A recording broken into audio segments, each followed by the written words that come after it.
Coucou, bonne année, joyeux Noël, vous allez bien. Bandeko, vous allez très bien. Biso pe toza bien Angola Nzambe. Joyeux Noël.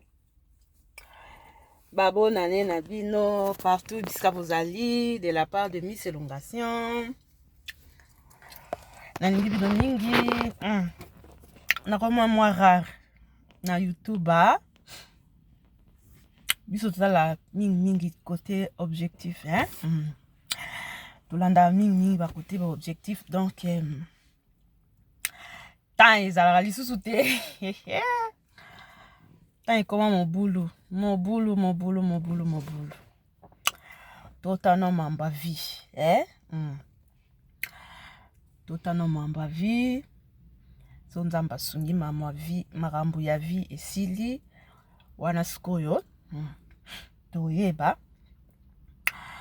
So to pese bino caméra.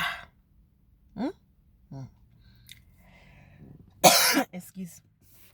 Malili yetu twana hiver malili. So mamba vie esili. Toyeba so to pese bino caméra. Donc, à part ça, ça va par la grâce de Dieu. Ndamazoba là. En passant, si vêtu on a teka. En passant. Moi, si vêtu on a la team. Na teka. En passant, si vêtu on a teka. So, en passant, nango. Inbox, oui, inbox de solo, liba sola kaka. Na teka, si vêtu en passant. Et tu tournes ma casse. Le monde est battu en beaucoup. Et rare, hein? Même si on a Maroc, na Maroc de biso to lata civet ba congolais. Encore civet na Maroc et lo pamba. Nga mona zai na soki 5, soki 3. To no ya boni. Na tiki na. Kuto na ya wasko. Yongo abateka ba civet te.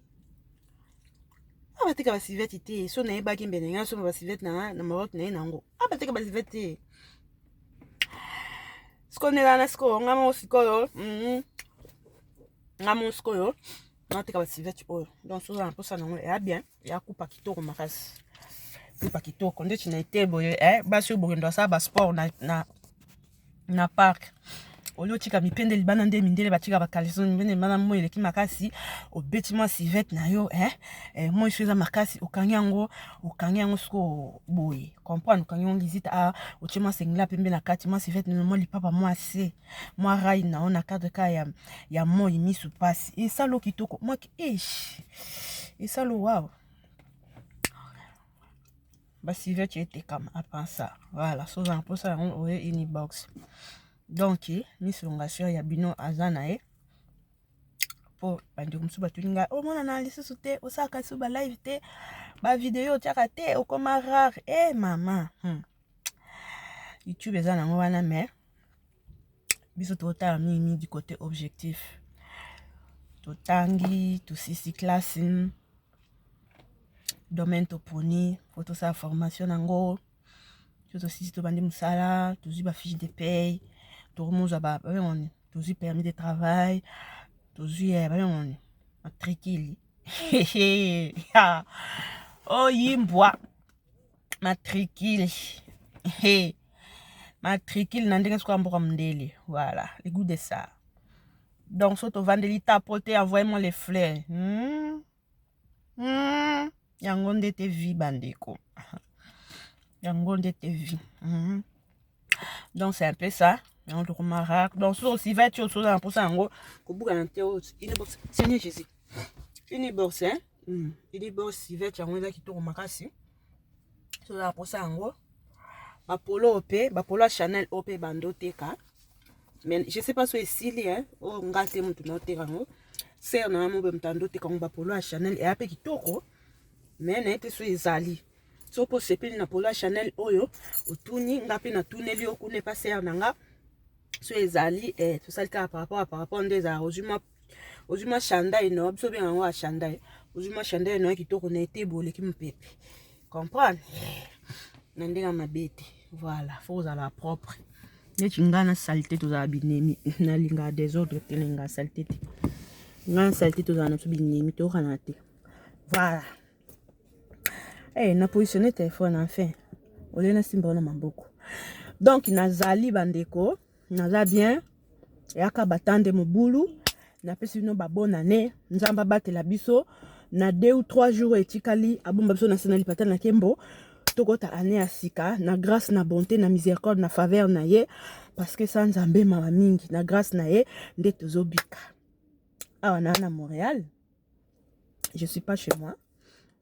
Dans Montréal, chez maman Nisha, grande sœur na moi solo la kitoko ma pasteur. Habité Mariam Foya, mais Noël ikuna, bonne année Noël ikuna, bonne année Foya kotayo. Ngabi bo pomeyati. Pomeyati na kata kaya tourisme, Manisha to ya. Donc dans Montréal, chez maman Nisha, ma grande sœur. Ma grande sœur chérie, bisous. Donc c'est un peu ça. Nandino mingi. Nzambalola bomba biso. Asa biso bolamu. Oto mona kite na 2024. Na 2025 to mona yango. Oto zaki na poso ko simba. Na 2024 to simbite. Nzamba sa biso grâce na 2025 to simba yango. Ya bolamu ka ande pesa mela biso nzambe ya étranger. Là je fais la prière pour na étranger nyo sou bazana ba étranger mutu nyo swaza étranger na mboka étranger. Donc nzambe ya ba étranger abomba biso abatela biso asa biso bolamu mawana ezali na biso. Donc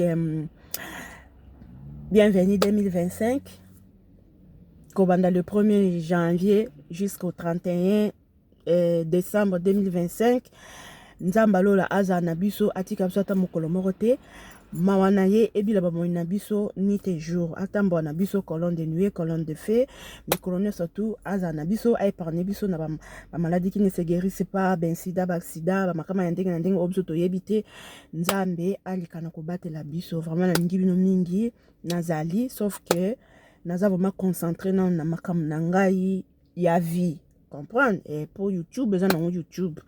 Ça fait un bout de temps qui para YouTube te mais ils en wana sauf que je veux me concentrer na makambo ya vie